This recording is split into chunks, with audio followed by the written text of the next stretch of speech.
abundancia de recursos no alcanza a vislumbrar las amenazas que enfrentamos en tiempos de crisis global, al no preguntarse por sus causas ni sus consecuencias más allá del utilitarismo económico.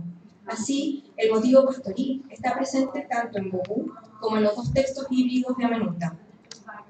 En Bobú, el tono bucólico es pregnante. No obstante, en términos ecopedagógicos, este libro supone un lector con agencia. Paradójicamente, entre los textos expuestos en esta oportunidad es el artículo de Nat Geo el que presenta y ejemplifica mejor las ventajas de la comunidad organizada y con agencia dispuesta a asumir el cuidado ambiental. Por otra parte, Bobú permite al lector identificarse con los protagonistas en su viaje al bosque, modelando una actitud de asombro ante la naturaleza, que sin duda es un primer paso en el cuidado de esta.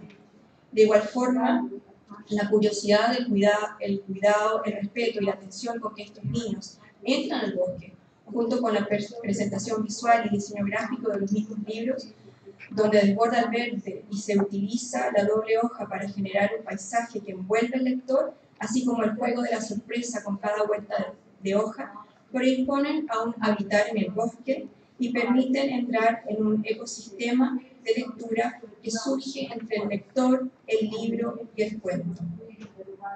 Y retomando el concepto de la ética del cuidado, todos estos libros promueven explícitamente el cuidado del medio natural, aunque la separación entre cuento y páginas informativas en Amenuta y la insistencia en lo productivo me parecen algo contraproducentes.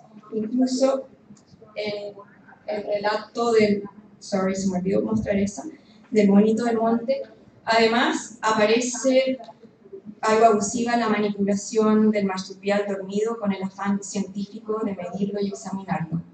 Esta imagen la expuse a los alumnos de posgrado, y lo encontraron horroroso. Y bueno, con una mirada más positiva, observamos en Bobú la atención atenta, enfocada en el mundo más humano, y repito, por lo que podría movilizar al lector hacia una lectura biocéntrica. Asimismo, el artículo de Nat Geo enfatiza el trabajo comunitario a favor de la conservación y la sustentabilidad.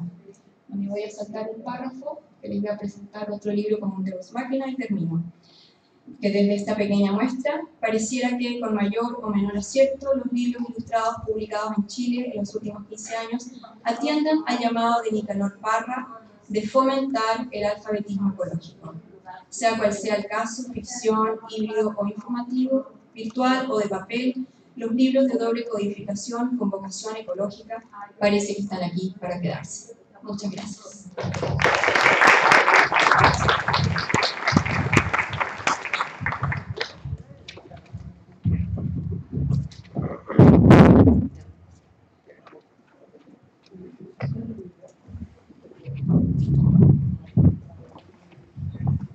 Estoy tratando de solucionar el problema de las manos.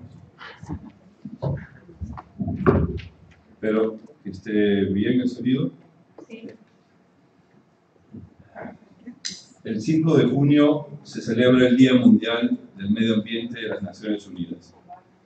Pero en Perú, esta celebración estará siempre ligada a los eventos que ocurrieron el 5 de junio del 2009 y que han pasado a la historia con el nombre de Baguazo.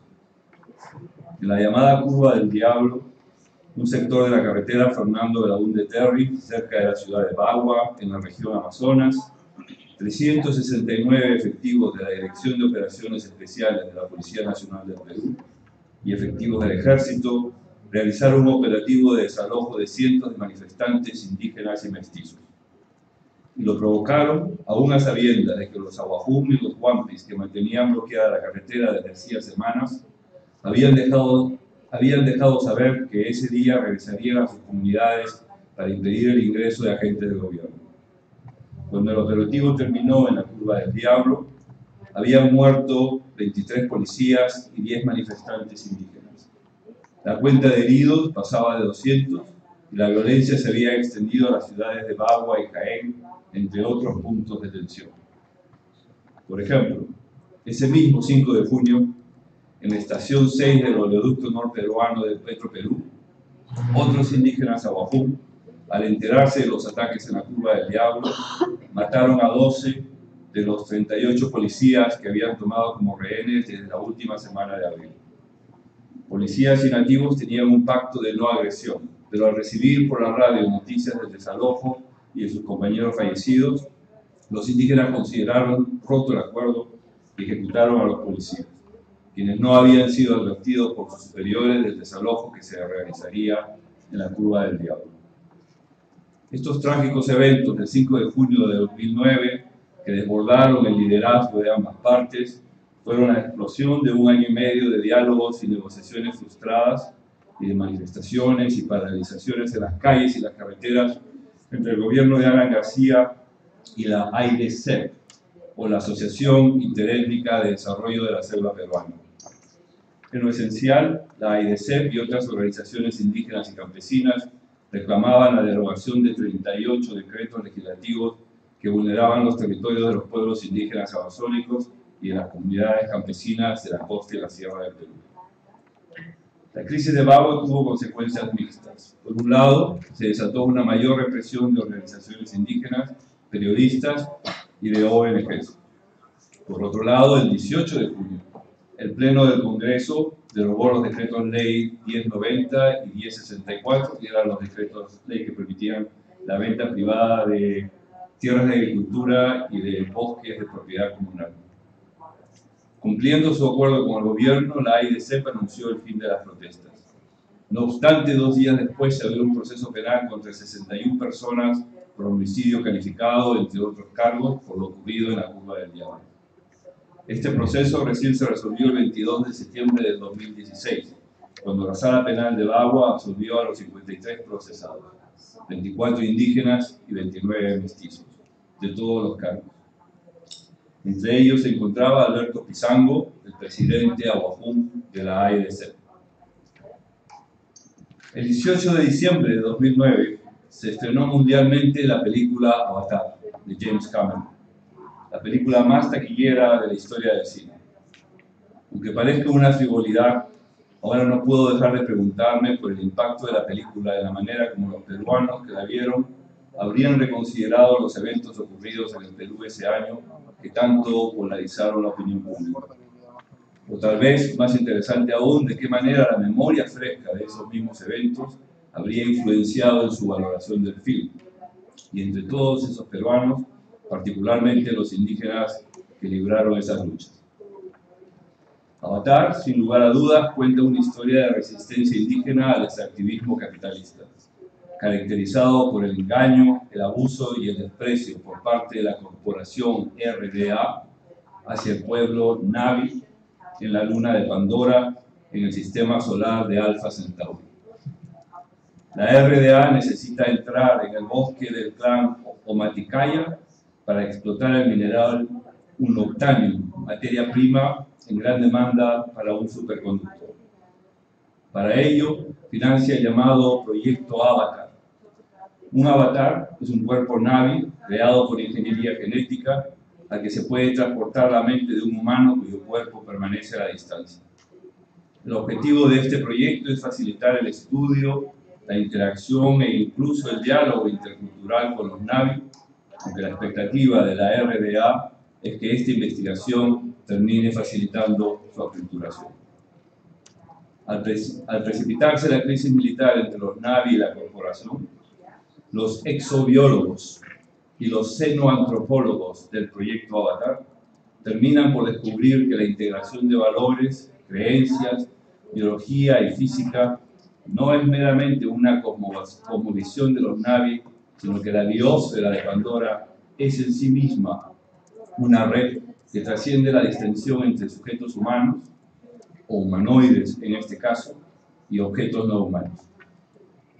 Por cierto, este último aspecto ontológico del film, sobre esta especie de sociabilidad entre lo humano y lo más que humano, resonó bastante bien entre sus espectadores indígenas, quienes también valoraron los efectos del cine en general y el tema del avatar en particular, por su parecido con el rol del sueño y la metamorfosis entre los pueblos indígenas.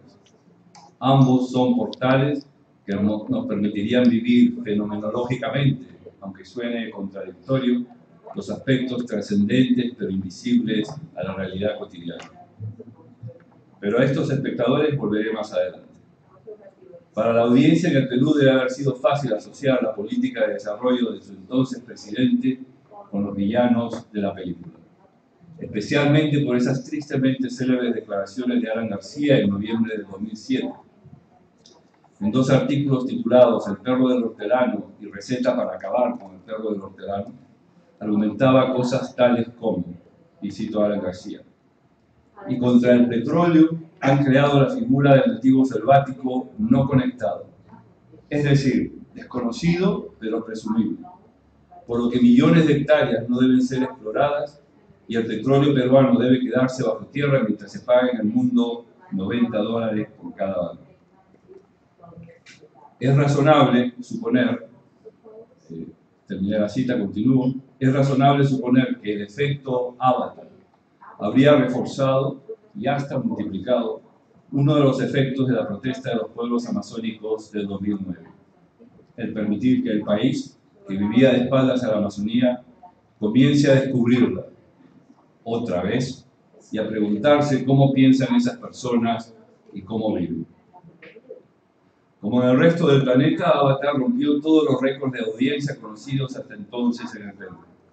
Cuando salió de cartelera, la película había recaudado mundialmente 2.788 millones de dólares, es decir, 6 veces y media su inversión, o prácticamente un tercio del presupuesto de educación de este año en el Perú, y 5 veces el de cultura y deporte.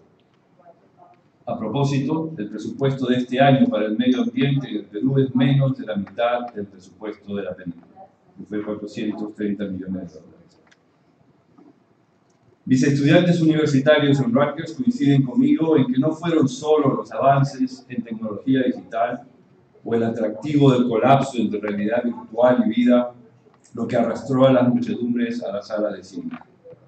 Los inversores de Avatar se hicieron muy ricos gracias a un tipo de relato que en Hollywood es muy exitoso: los relatos de resistencia a la colonización de las fronteras, incluyendo el extractivismo, así como los relatos que celebran alguna versión del buen salvaje. Más de una de estas películas se ha ganado uno o varios Óscares en la historia del cine de Hollywood. La percepción de la opinión pública de las luchas de los pueblos indígenas está condicionada por las impresiones y reflexiones que puedan suscitar estos relatos anticoloniales y anti-extractivistas de la cultura de masas. Los relatos indígenas de sus propias luchas están condicionados también por ellas, aunque la mejor manera de frasear esto último es que los relatos indígenas buscan el diálogo con otros relatos para contrarrestar el insoportable ninguneo. Tal vez el ejemplo más ejemplar ocurrió el 25 de abril de 2010, en la sede de las Naciones Unidas en Nueva York. En el marco de la 9ª sesión del Foro Permanente de Asuntos Indígenas, a pedido de los representantes indígenas, se proyectó Avatar, con la participación del mismísimo James Cameron. ¿Cuáles son algunas de las limitaciones y hasta inconvenientes en Avatar que los espectadores indígenas han verbalizado claramente?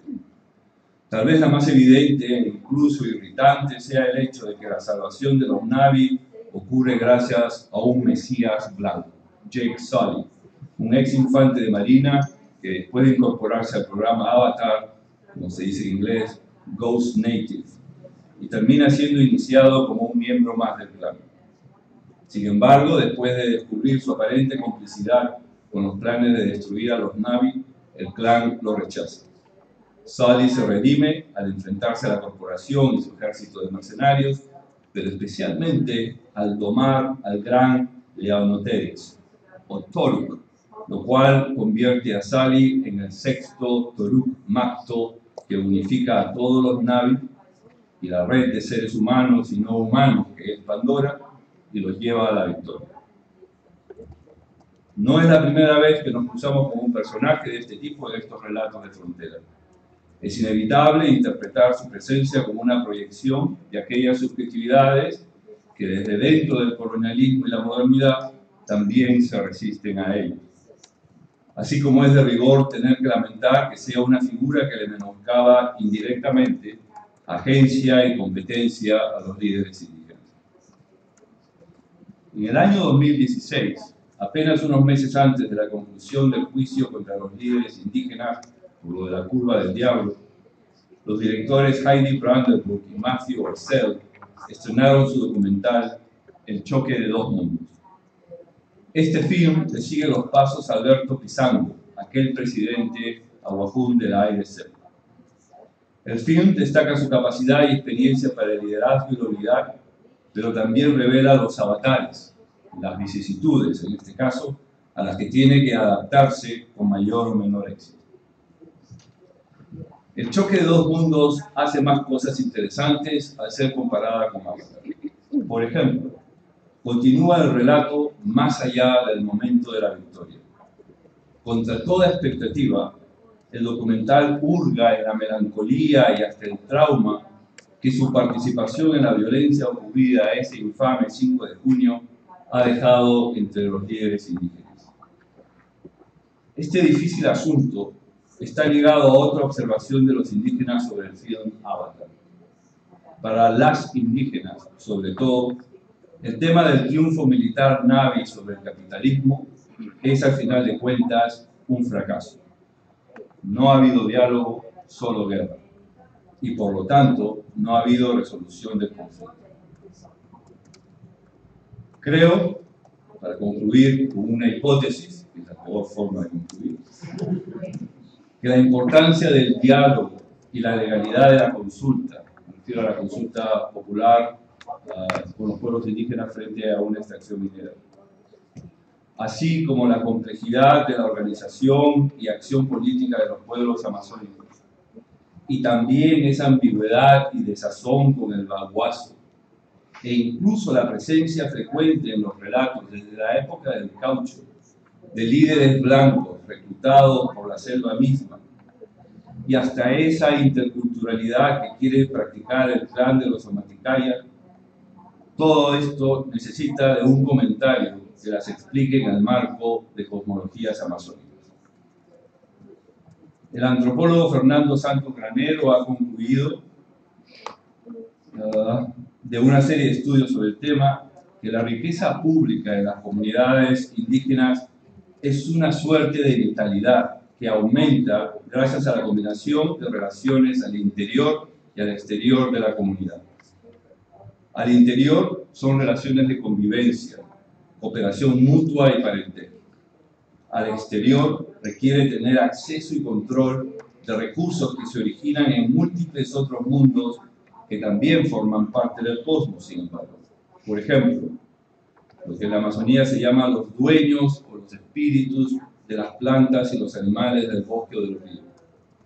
Los espíritus que acechan a los humanos y nos engañan o seducen a través de la metamorfosis. El mundo invisible al que se accede a través de alucinógenos, otros pueblos amazónicos, misioneros, ONGs, agentes del Estado, madereros, compañías petroleras, narcotraficantes, etc. En todos los casos son relaciones de competencia ambiguas y hasta peligrosas que incluyen la mutua depredación.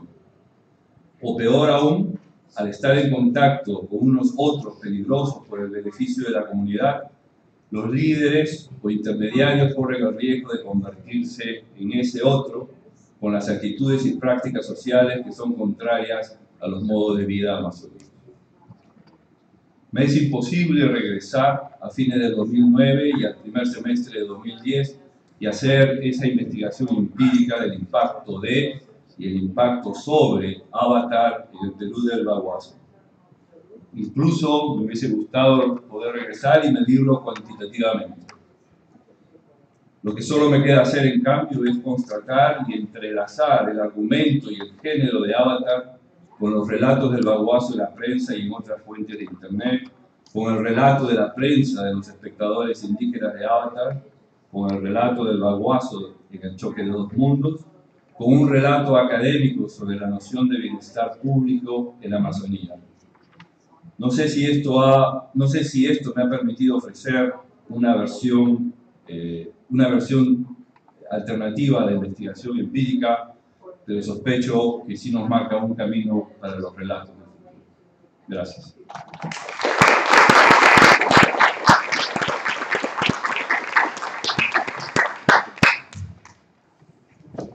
Hola, ¿me escuchan?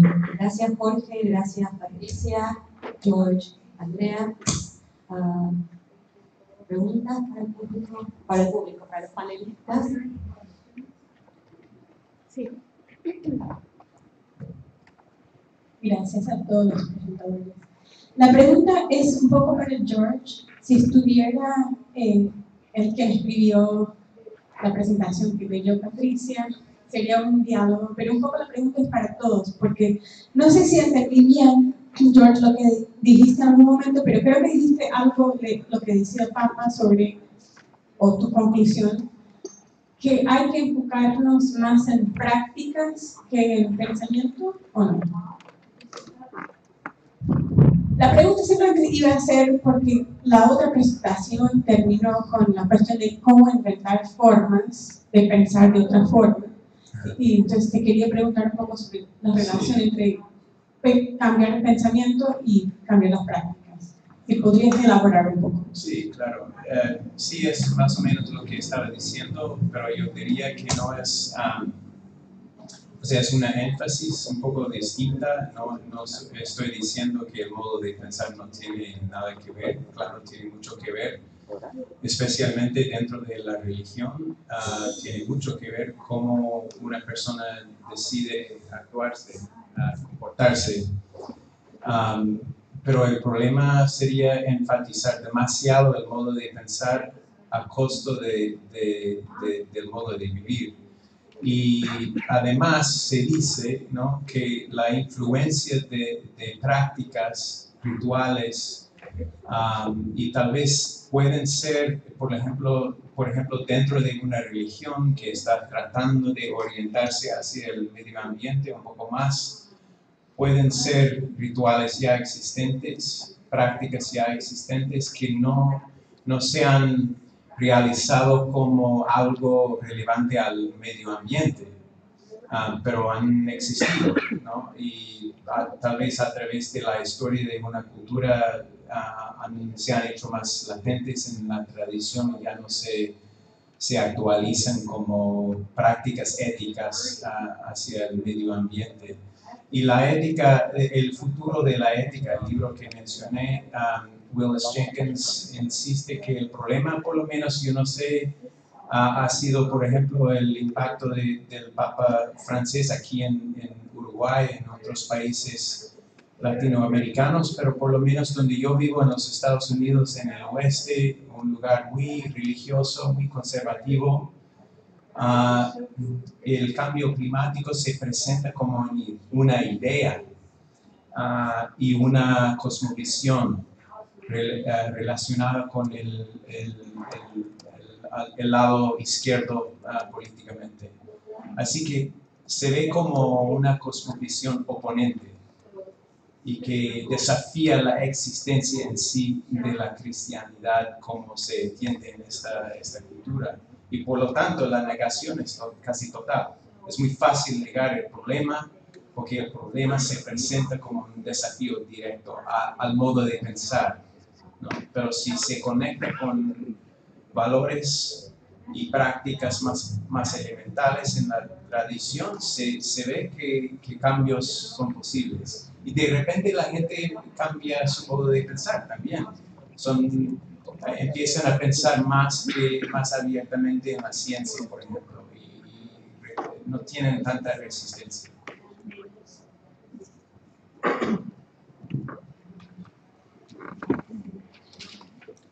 Igual puedo hacer la pregunta sin micrófono.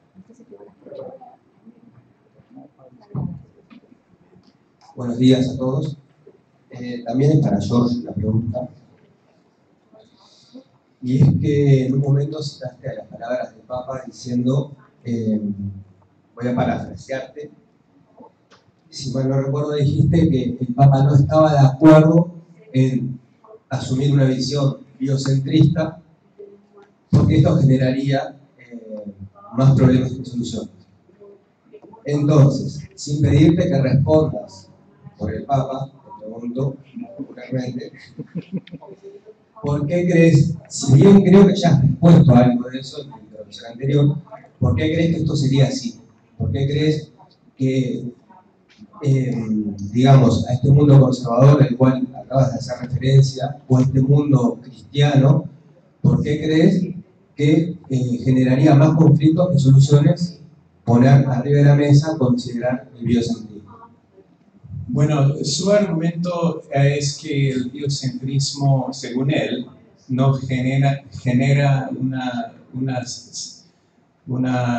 un sentido de responsabilidad suficiente para motivar la ética.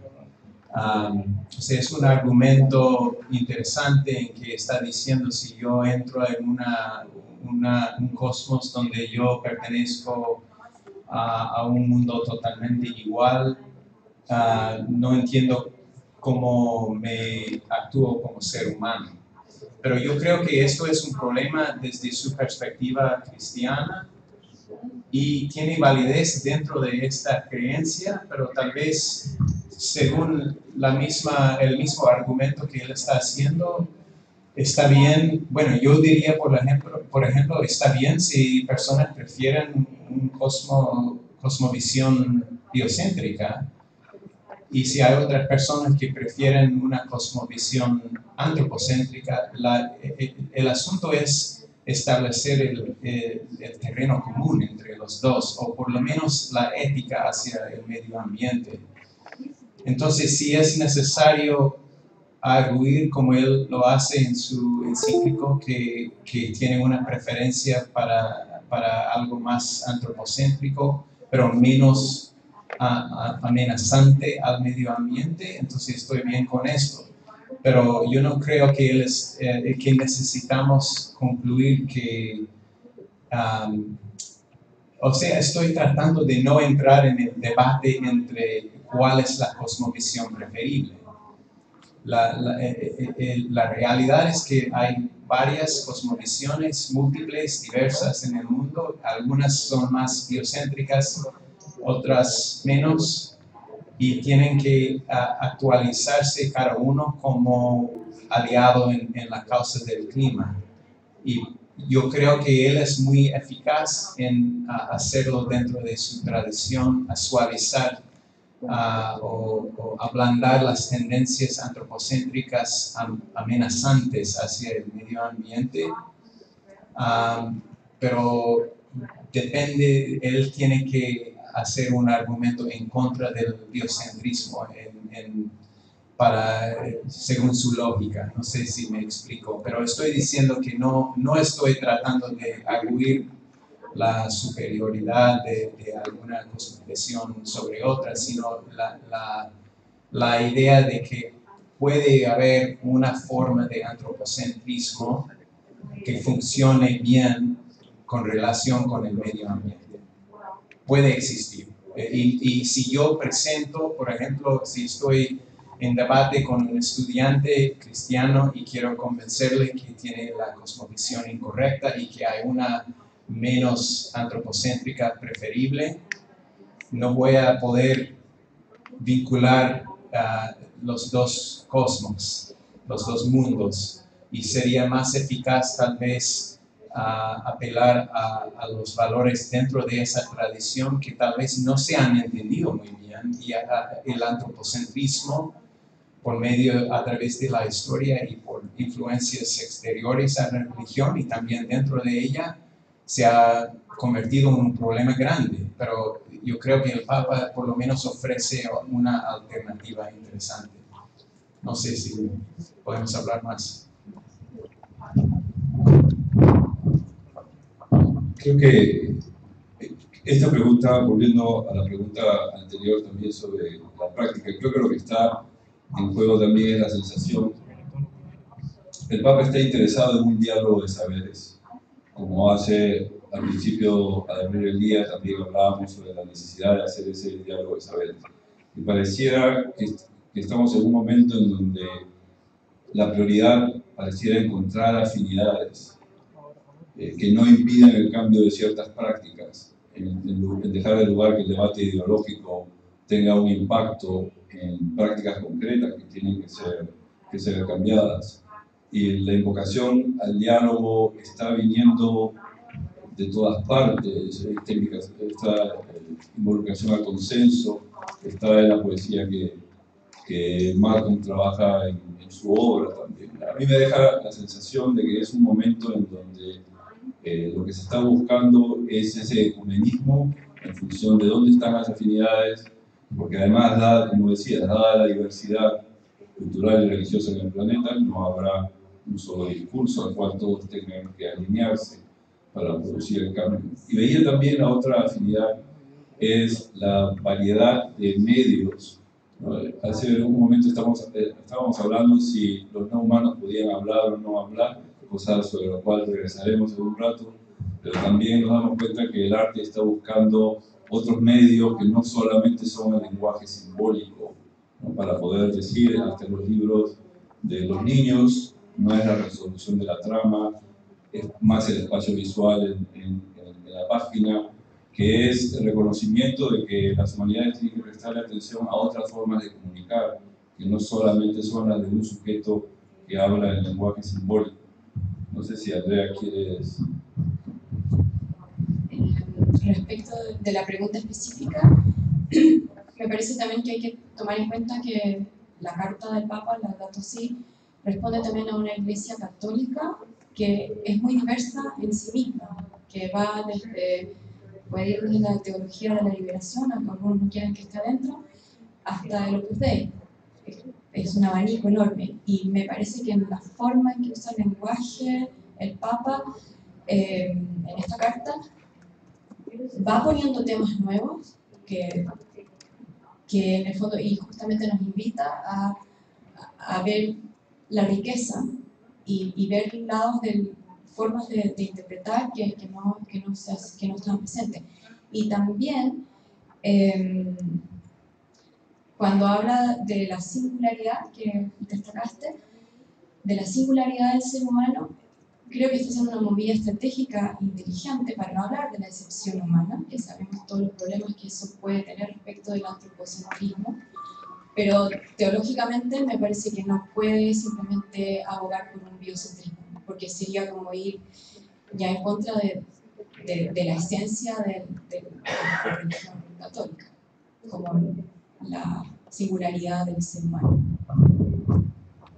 Puedo solamente añadir una cosa a esta cuestión, porque me parece que esta encíclica es muy ambigua. Por un lado, aboga la valoración de los seres no humanos, pero por otro lado, el ser humano sigue siendo el que tiene que cuidar del medio ambiente, como si el medio ambiente fuera algo que necesita de mucha protección, que es algo frágil y tal. Entonces me parece que el ser humano sigue estando en el centro, ¿sí? Y el medio ambiente es algo que nosotros tenemos como en la Biblia, que nos ha dado para que nosotros cuidemos, ¿no? Y eso me parece bastante problemático desde el punto de vista medioambiental. Y claro, el Papa está intentando hacer como un compromiso, pero me parece que al final sigue en una vía bastante problemática en lo que plantea como el medio ambiente, como algo que cabe a los humanos proteger y cuidar y tal, como si fuera un niño o un bebé, algo así, ¿no? Es la impresión que queda al final. Bueno, otra vez quiero enfatizar el hecho, yo creo que la cuestión más importante es el modo de vivir, y si una persona está viviendo, por ejemplo, la ética cristiana ambiental que ha articulado el Papa y está reduciendo su impacto al medio ambiente, yo no tengo ningún argumento en contra de esta persona si lo que le ha motivado es una cosmovisión problemática. O sea, yo creo que eso es el problema, siempre pensar en cosmovisiones problemáticas. O sea, eso es una conversación interesante e importante, pero yo no creo que nos llega al momento de vital o central del problema, que es cambiar nuestro modo de vivir. Y he visto muchos ejemplos de personas evangélicas, por ejemplo, que tienen una visión del mundo creado hace 6,000 años, que pueden sentirse motivados por una ética mucho más fuerte que otras personas que tienen una cosmovisión totalmente secular o biocéntrica. O sea, como como dice Cristo, ¿no? Es por los frutos que debemos buscar. No podemos entrar en la cuestión de cosmología primero. Eso es solamente lo que estoy tratando de arguir.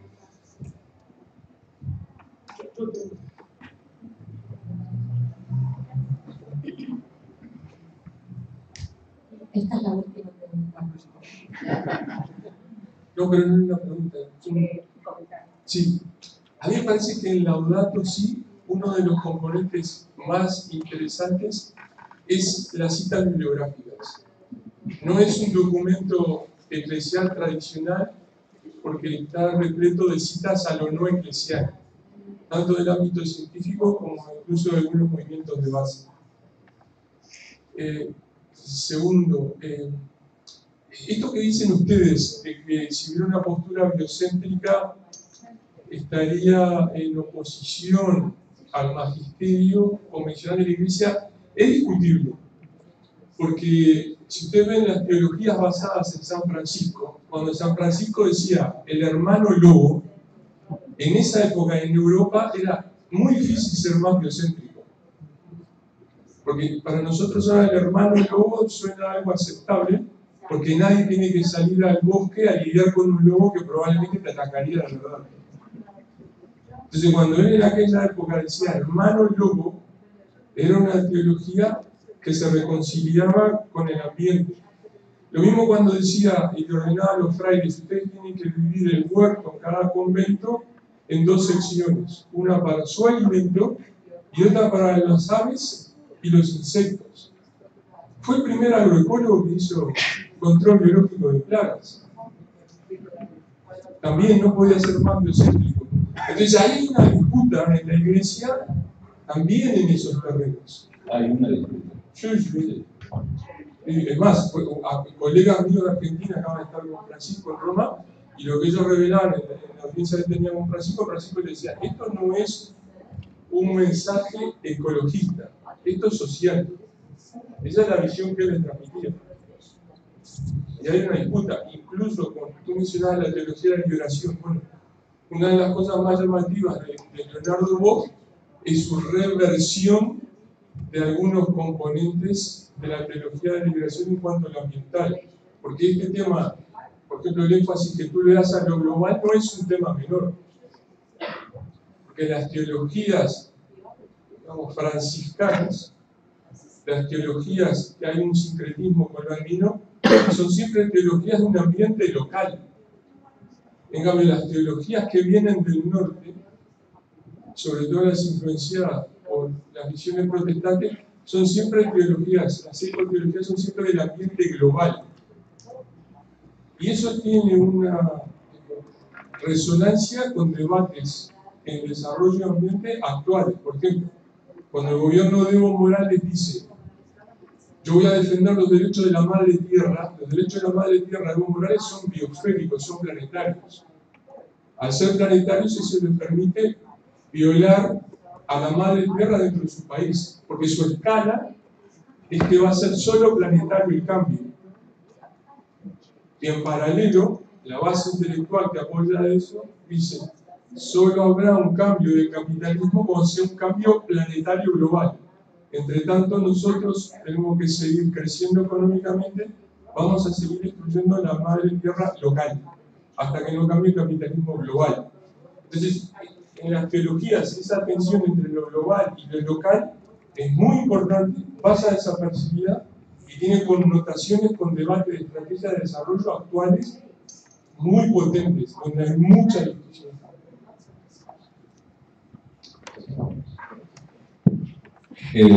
Cuando los carmelitas se mudaron de Asia Menor a Europa, los carmelitas eran ermitaños dedicados a la contemplación de la naturaleza. Roma les dijo que eso no pasaba, que tenían que hacerse mendicantes como los franciscanos. Así que hay un límite, el límite del, sospecho que el límite del biocentrismo en la Iglesia Católica es que la naturaleza no puede ser divinizada. San Juan de la Cruz, hay un desierto carmelita en las afueras de Salamanca que lleva un poema de San Juan de la Cruz, y los versos dicen algo así como Dios pasó por aquí, para poder justificar una reverencia ante la naturaleza sin tener que afirmar conceptualmente la divinación de la naturaleza. Así que en comparación al problema de los carmelitas, me parece que la versión de los franciscanos es a su vez una negociación. No solamente es una parte del conflicto, sino una negociación de ese conflicto, de tener que reconocer cierta singularidad, pero no excepcionalidad a lo humano. Creo que tenemos que cerrar. Muchas gracias y nos volvemos a encontrar, o sea, es a las 2:57. Así que a la 1, a las 2:30. Directamente, el segundo panel. A continuación, el segundo panel. Oh, perfecto. Entonces, no sé quién ¿Quién va a moderar el segundo panel? Andrea.